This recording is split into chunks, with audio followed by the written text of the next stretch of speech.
Welcome to the Longest Take podcast.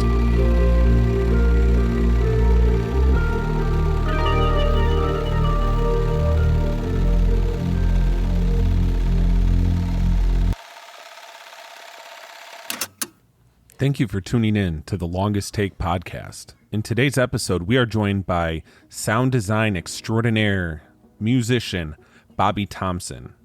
You may have heard it in the beginning of this episode. That sequence was scored and audio engineered by Bobby Thompson.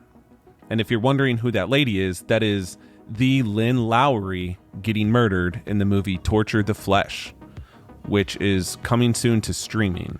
Be sure to check that out. Furthermore, be sure to check out Bobby on all of his socials and his website. And please welcome Bobby to today's episode. All right, so first things first, what are your top 5 favorite movies? This was a tough one. So I'm going to lean on to a lot of sort of the classic ones that I liked. Number one for sure has got to be Halloween, the original Halloween. That one has always been a special film for me. And then to kind of mix up genres a bit, I would say Terminator 2, Judgment Day, was a huge one when I was a kid. That was a big influence and really got me into cinema. I have to throw some sort of comedy in there, or I wanted to throw a John Hughes film, something like that in here. So I went with Weird Science. So I think that's a pretty awesome one. Yep. Another classic would be the original Nightmare on Elm Street. And to throw another sort of comedic one, but a little bit more, somewhat more recent, would be Superbad. But there's definitely a lot that I could have picked from. And honestly, watching Sinners is definitely in my top 10 for sure. So for a current film, that would have to be one I was contemplating throwing into that list. Yeah, and something that I love about your list there for at least most of them is there's in like Terminator, Halloween, you have that very noticeable, famous score that goes along with it. They have a theme that is recognizable by everybody.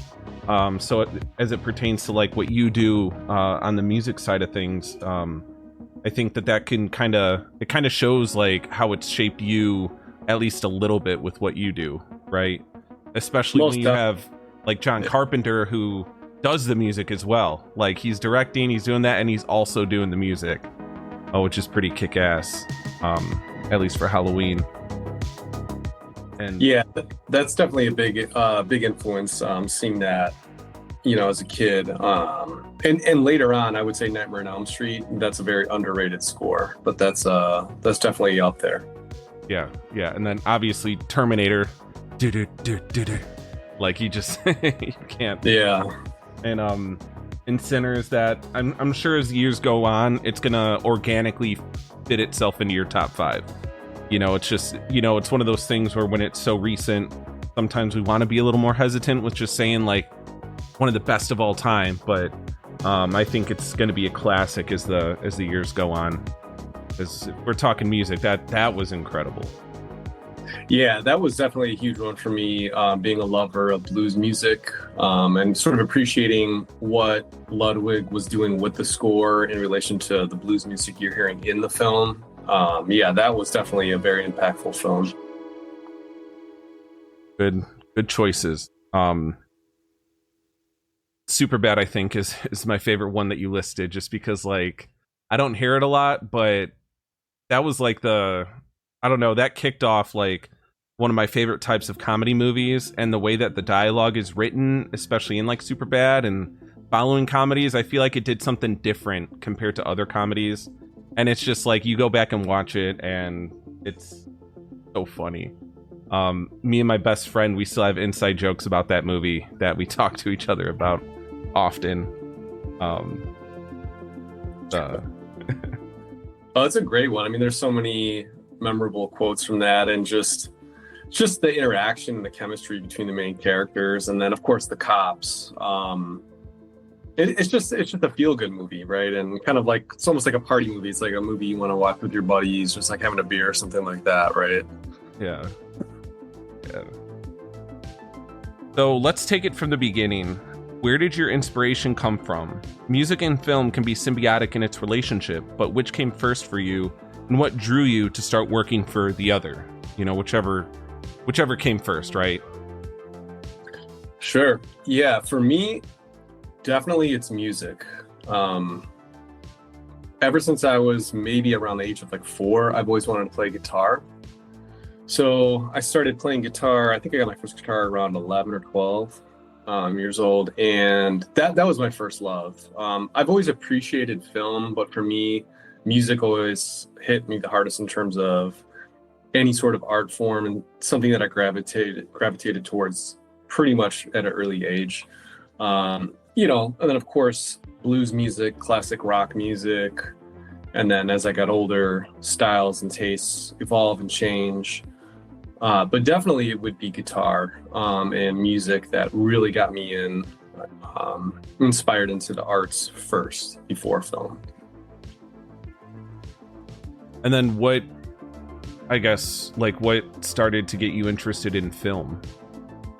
So I would say, honestly, I mean, I've always appreciated film, like watching it as a kid, and I would say my love of art. So I've always loved to draw, all throughout, my childhood, going through, junior high school. I actually did start to, in high school, dabble into like graphic arts. That was one thing that really started to draw me in. And I actually remember a project that I had to work on, which was we had to do some real basic sort of movements in graphic arts and sync music to it. So I chose some pretty cool images from like a Pink Floyd album cover, something like that, right? And then had to sync the music up to it. So I think once I started experiencing things like that and actually putting music to picture, that's when I started to kind of get the gears turning a little bit. And then throughout college, I was always studying music. So I had reached out to, just some filmmakers that were in college and saw projects they were working on for short films, things like that. And then I said, you know what, I'm going to just give it a shot. Because at that point, I had started to learn how to record my own music in Pro Tools through some of my buddies that were doing that themselves and producing their own records. So I was like, you know what, I want to try this. I love what I'm doing here musically, but I love film. Let me at least give it a shot and see how I can start off with doing some, student short films and things of that nature. And that's kind of how that segued into film. And can you recall, I guess, what was your first like official film project, whether it was a feature or a short?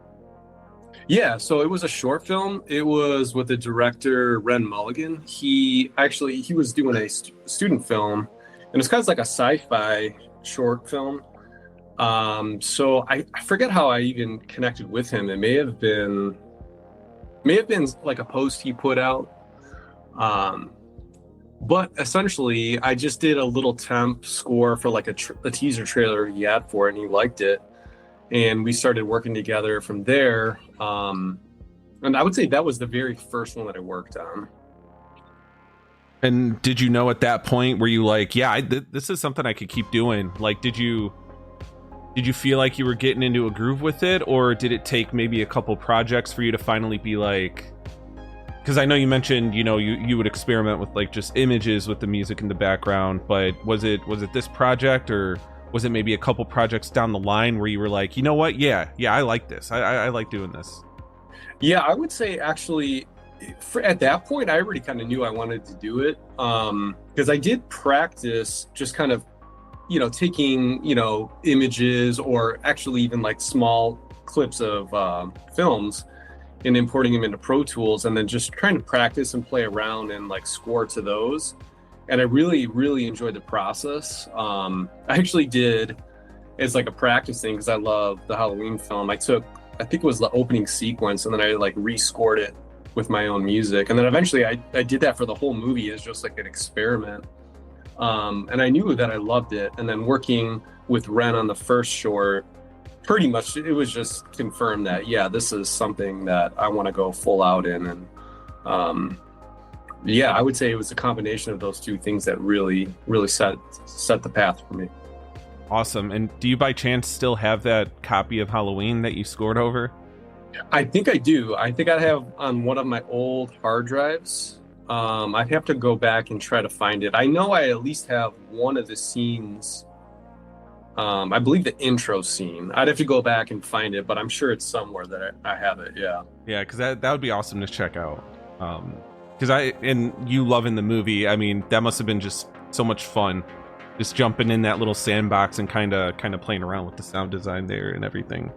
Oh yeah, it was incredible. It's just like that kind of stuff. It's like I could just sit there for hours and just geek out on it and have an awesome time with it. But yeah, I'll definitely see if I can share it with you if I can find it. So yeah, I appreciate it. Sure. Some of the most effective movies, especially horror, live and die by their sound design.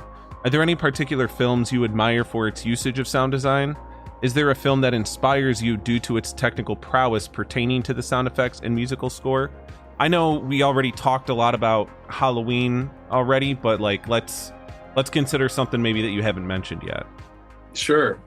So I kind of have multiple genres. I would say I'm a big fan of cars, like performance cars. I'm a big car enthusiast.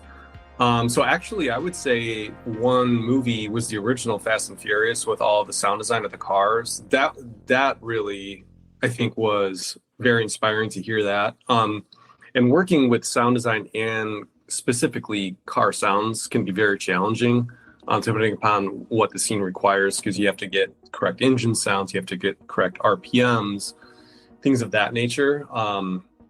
So I would definitely say something within like a racing or just like high intense car chasing. Definitely want to work on something like that, and that's very inspiring. And I would say in terms of like action films, I love the Aliens film. That was a big one. Again, James Cameron. The other one I really love just for pure fighting and action would be like the John Wick series. That is very, very inspiring to me. Just learning and hearing interviews about the sound designers who worked on that and the director's approach in terms of like how much he wants to emphasize the sound design. Even recently on, I think it was this ballerina movie, I saw something with one of the sound designers saying that essentially how they wanted to prioritize the dialogue, music, and sound effects is, of course, dialogue is always first, but they wanted to really emphasize and lean in on the sound design and then the score. So just hearing that and sort of how the entire mix in Dolby Atmos setup is with that film, I would love to work on something like that. And that's a huge inspiration. I would say those movies. And of course, being a fan of horror films, there's always stuff out there that I like. Even if I don't like the entire movie, there may just be certain scenes that I really like. Just rewatching the original Exorcist, the beginning of that film, and the way it creates tension, and one of the scenes, with just like a simple clock ticking, things like that. Absolutely. Yeah, those are inspiring. Things that I don't really think about all the time, but sitting back and thinking about it now, that impacted me when I was younger. I would say like even Jurassic Park, things like that. Just kind of over the top sound design. So those are the ones that come to my mind first. But I mean, there's a ton of them, but those are the ones that stand out to me the most right now. Yeah, and with what you said about with like racing cars and everything, have you been looking forward to the release of F1 that comes out this coming Friday? Yeah, I'm really looking forward to that. I told my buddy, I'm like, regardless of how good the story is, I'm in it for the sound design. Of course, the visuals too, but just to hear the accuracy of, the correct engine RPMs, like I was mentioning earlier, the tire noise, the backfire of the exhaust, the gear shifters, right? Things like that. It's very inspiring. It's actually funny because one of the demo reels I did as sound design, like a Reese sound design, is like a Toyota Supra commercial. I actually have that on my demo reel, but that was a ton of fun to work on. So Yeah, to answer your question, I am looking forward to that film. Yeah, Joseph Kosinski, I mean, with what he did with Top Gun Maverick, I just know that he's going to blow it out of the water with F1. That's going to be incredible. And Aliens, I think from a sound design perspective, the sound of the guns still so iconic. Like, Yeah. it's just, I love how they maintain that in like the video games and other properties after Aliens. It stuck around because it's such an iconic sound there. But Yeah, it's one of those things. It's like you watch it as a kid, but you could still remember, like you said, what it sounds like. Plus, obviously, all the alien, screams and creature sound effects and things like that. Yeah, that's a top one for me. Yeah, and I think this interview so far just shows how fantastic on a technical level James Cameron is. Just because, like, whether it's Terminator or Aliens, he's got it nailed, I think, from the technical standpoint. Oh, yeah. What have been some of the bigger challenges you face in this line of work? So it's a great question. I think it can go a few sort of different ways. There could be just the initial business part of it where you're marketing yourself, right? And trying to connect with new directors, producers, or creatives. That can definitely be a challenge, right? Because you're pretty much on your own, right? You have obviously the work that you can show for it, and as you build your work up, that really helps. And I think it's more of, when networking with people, obviously, you want to get to know them, but I would say having the director trust that you can do a good job the first time you're working together. I think overcoming that hurdle is a big thing. In terms of like technical things, I would say, depending upon the project and the budget behind it, would be, how well was the production audio captured, and if it wasn't necessarily captured great in particular scenes, like, do they have the resources and the budget to do ADR for the actors, right? Because that could be a big thing. And just making sure that we have enough coverage from the lab mic, the boom mic, making sure things aren't clipping in dialogue, right? Because a lot of those things, I'm sort of the last man in the chain, right? So it's on me to fix that. So I would say for the technical things, for sound design, dealing with dialogue in that regard would probably be the most challenging thing. And then, as I mentioned earlier, I would say if there's scenes that call for anything with a car sound or driving, or particularly like acceleration and gear changes, that can be tricky depending upon, what I have access to in terms of sound libraries or recordings to match the cars. So I would say those would be the things that stand out the most as like the technical hurdles that I've run into. Yeah. Yeah, and to kind of piggyback off that, so when it comes to finding the right sound for something, is there? I know there's websites like Motion Array and stuff where you could source different sound clips.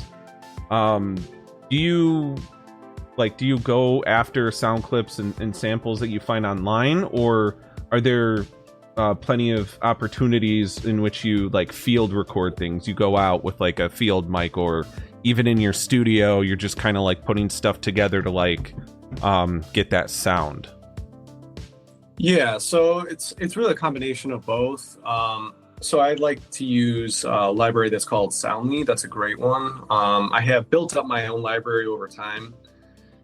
Things from like Boom or Pro Sound Effects, recordings that I've done myself. So it kind of depends on what the project is and like what is realistic to record myself if I have to. If it's an instance where, okay, we need, like a 68 Charger, it's like, well, I'm not going to really have access to record an engine sound with something like that, right? So then you have to obviously try to rely on the libraries and something that works.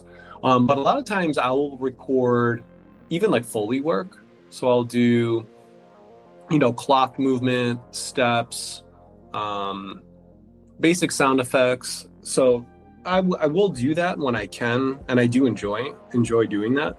But it's a combination of really all of those things together.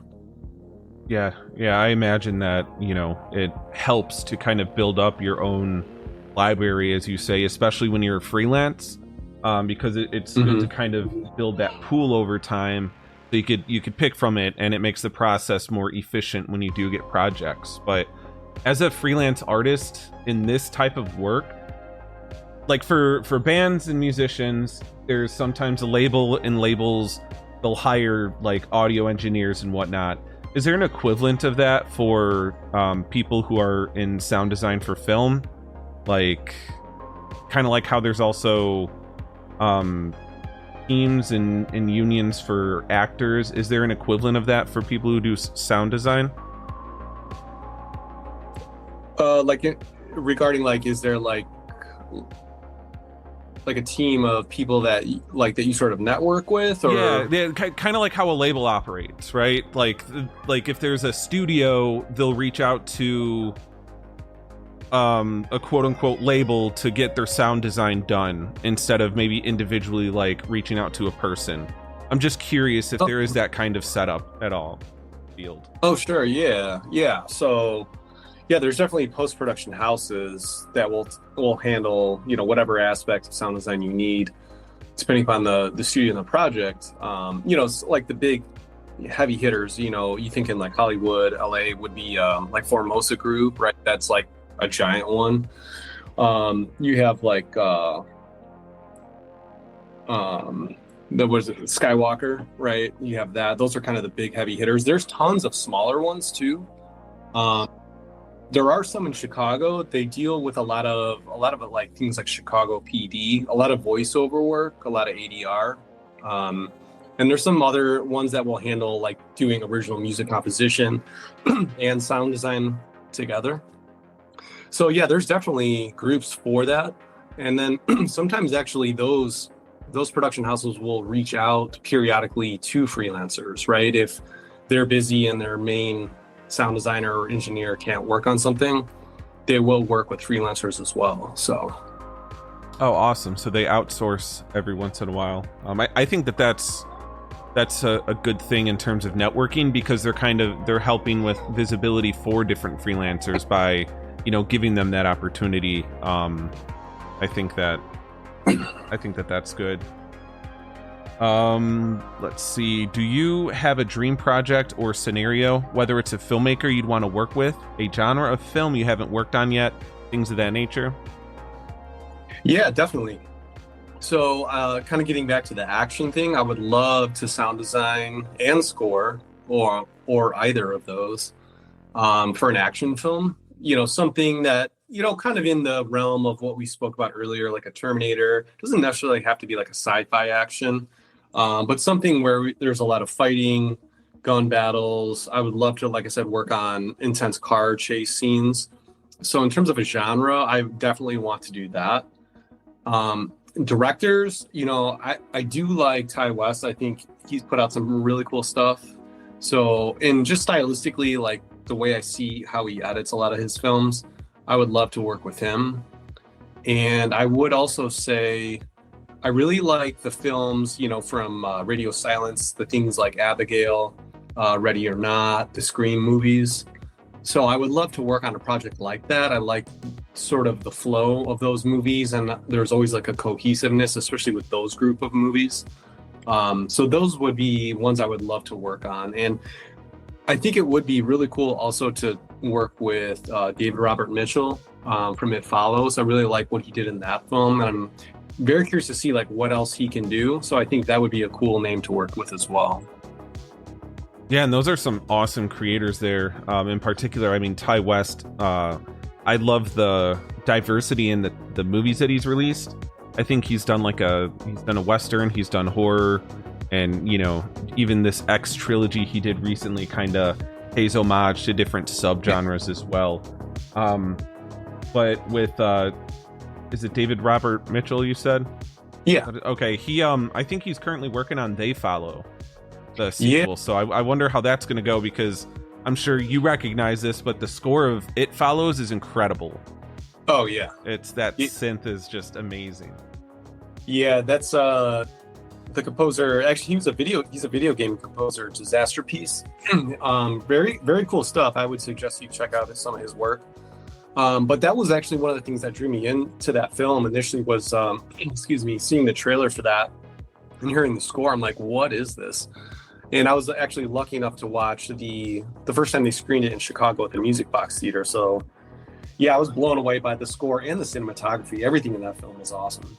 So I'm very curious about the sequel, and hopefully it at least meets or exceeds the original. Right, and hopefully he gets Disaster Piece back, because I did listen to, I think it's Hyper Light Drifter. Yeah. So those two scores that I've listened to, it follows in Hyper Light Drifter. But that would be amazing if they group up again. Yeah, I mean, to me, that would only make sense because that's like the DNA of the film is hearing that score. So I'm really hoping for that. I'm also looking forward to the Ready or Not 2. I guess they just wrapped principal photography on that, and no word on if Brian Tyler is coming back to score it. I really hope he does, and it would make sense that he does, considering all the other movies that they worked on together. But I'm very much looking forward to the score on that. Yeah, and I didn't know that it wrapped. I knew they were filming it, but that's amazing, because the way that the first one ends, it's just like, where are they going to go from there, kind of. And I'm really looking forward to that. And yeah, it's going to be really interesting. But if it's in post, I imagine that they probably have someone signed on. So I'm sure you could look up if Brian Tyler is still attached to it. Do this one. Yeah, I actually tried looking on IMDb the other day, but I didn't see any name of a composer yet. I mean, I would imagine he is, but at least on IMDb they didn't update anything.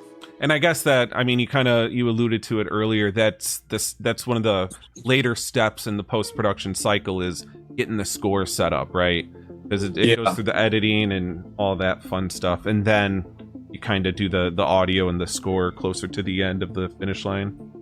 Yeah, that's right. Because ideally, right, you want to have, as the composer, you want to have a picture lock, right? Because, having to deal with, within sound design too, that's ideal. So you're not having to deal with, conforming things and moving things around timing wise with new edits.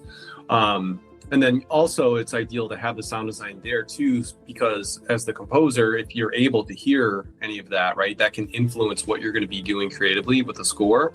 It may not always work out conveniently that way with the timeline and just how film works. But it's a relationship between those things. It's like a push and a pull. It's like, obviously the director has a say in what's going to be more in the forefront, the sound design or the score. But even then, frequency wise, you have to be aware of that as a composer and a sound designer, that things aren't fighting, right? And everything has its own space to breathe and play its role. But yeah, it can be doing the composing, right? You can feel the pressure towards the end a lot of this stuff with, like I said, I'm the last guy in the chain of command, right, with the sound design and that. So yeah, it's not uncommon to feel tight deadlines and a lot of pressure when it comes down to this, and especially within mixing too. That's a big one. Yeah, absolutely. So you've done a lot with just sound music in general. Do you foresee yourself, if you haven't already, like kind of dabbling into writing or directing? Yeah, that's interesting that you asked that. I have thought about that a long time ago. I always thought it would be really cool to direct my own horror film. What that looks like, I'm not sure yet. I don't know if it's something like a simple slasher or what sort of form that could take, but I always wanted to do that.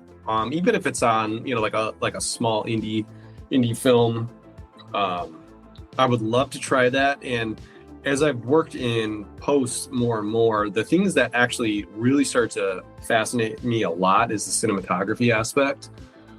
So I do think I would like to try getting my hands on, some sort of cinematography work on a small project, just to try it out in the somewhat near future.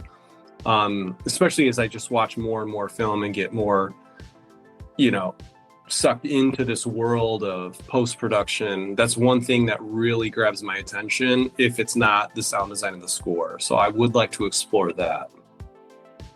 Yeah, and I'd say luckily, at least with us two, for instance, I think that there's like a pretty good indie scene. I think we have a good little group of folks that we can network with. So when you do kind of get the gears rolling on a project that you want to make, I mean, there's several people just in your group that you could reach out to, right? You know, some to assist, whether it's providing any equipment or just, you know, simply people that can act in it. And I think that you know, there's a motivation there for that, just being able to tap into that kind of resource around you. Yeah, definitely. That's why I was mentioning, I think that's something realistically I can get into a lot sooner than, you know, like directing my first film or something like that. That would be more of like a long-term goal. But yeah, definitely cinematography is the next thing that I'm very curious about. Yeah. Do you have a camera or?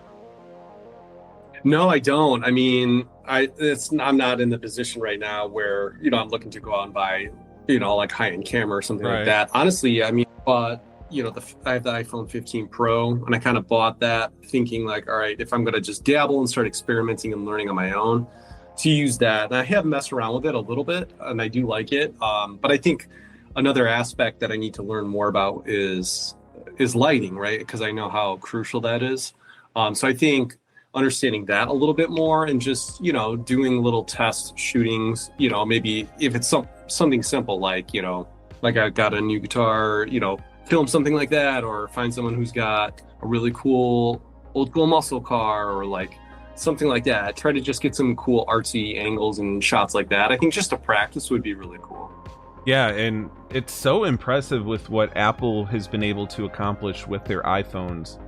I know that 28 years later utilized iPhones, but I'm not going to say it's just any old iPhone. They're pretty souped up. I don't know if you saw the picture, but they had like this halo rig of like 22 iPhones for some of the scenes in 28 years later. But Hollywood has tapped into utilizing iPhones pretty often. Steven Soderbergh, he used it for his movie Unsane, which was a thriller, a psychological thriller. So yeah, I guess you just having an iPhone, that's, you know, you're already at a point where once you want to play around more with cinematography, you've got the perfect device for it. Yeah, that's what I thought when I was, you know, buying the phone. It's just like, hey, you know, this is something I want to try out. Get a gimbal, start simple, eventually a little filter, and then start playing around, you know, with coloring and post, things like that. And that's enough just to kind of start learning, in my opinion. Right. I'm looking forward to it. Whenever you get some stuff going, and, you know, if you ever need assistance in that realm, I mean, not on the technical side, of course. I'm not there yet, but I love working on stuff. That would be a lot of fun. Definitely. I like to bookend these interviews. I start them the same way. I like to end them the same way. So whether professionally or personally, where do you see yourself in 5 years?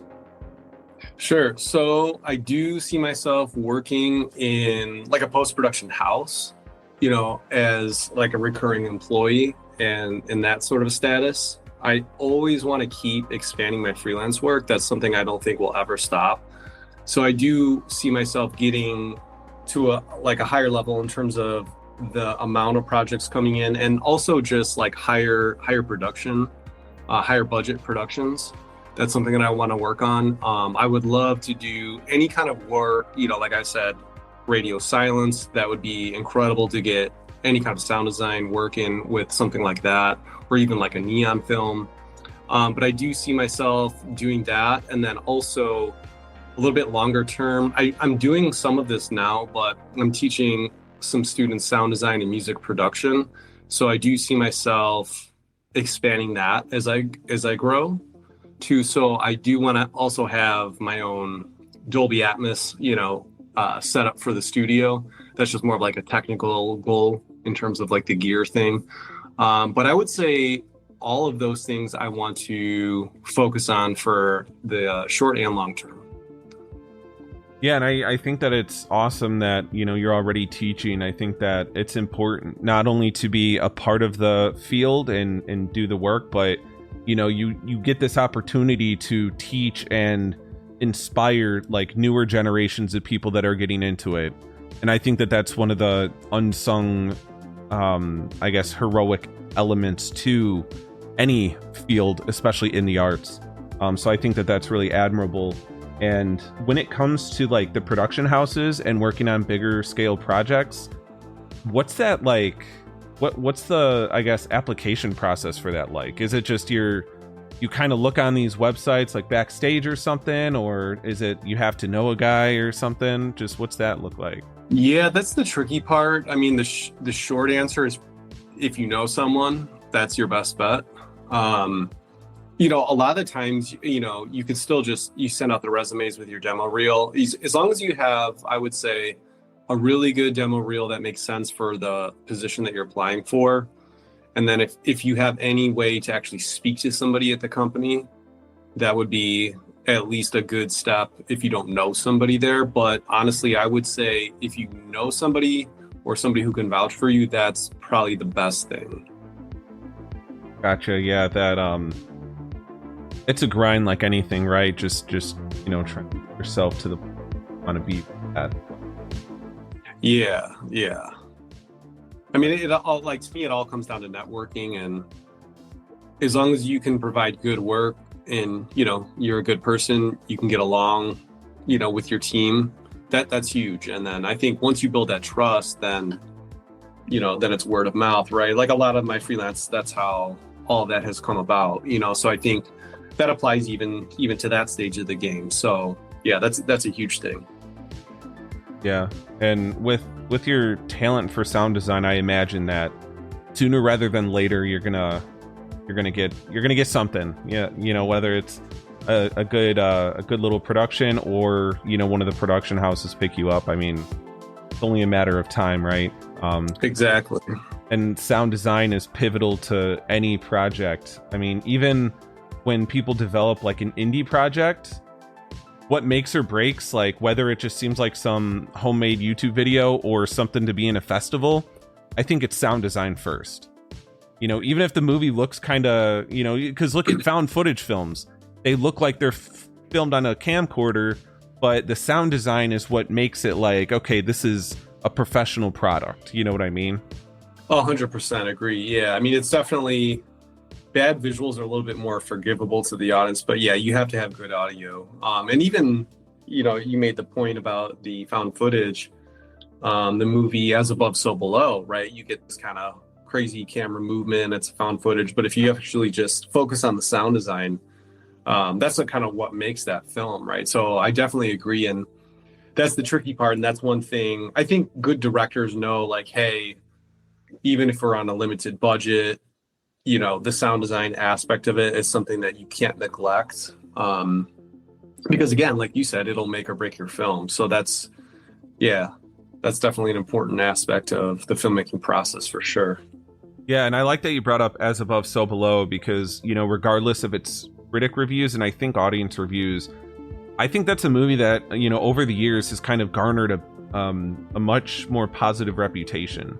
I mean, even when I watched it for the first time, which was only a couple years ago, I'm like, oh, I thought this was going to be like terrible, but it was actually pretty creative and kind of an inventive found footage style horror movie. So just a side note, because you mentioned it, but yeah, that I definitely appreciate that movie, and I think it's kind of garnered a little bit of a cult following there.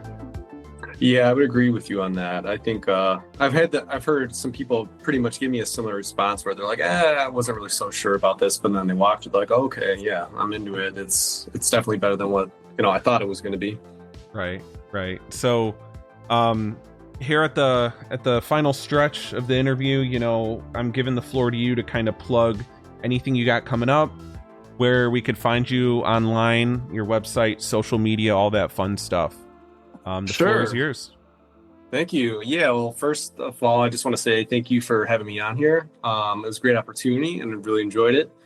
In terms of projects, so I'm currently working on the sound design and going to be doing the score for I Wish I Knew. So that's a short film, like a drama film, with Cheevies Productions.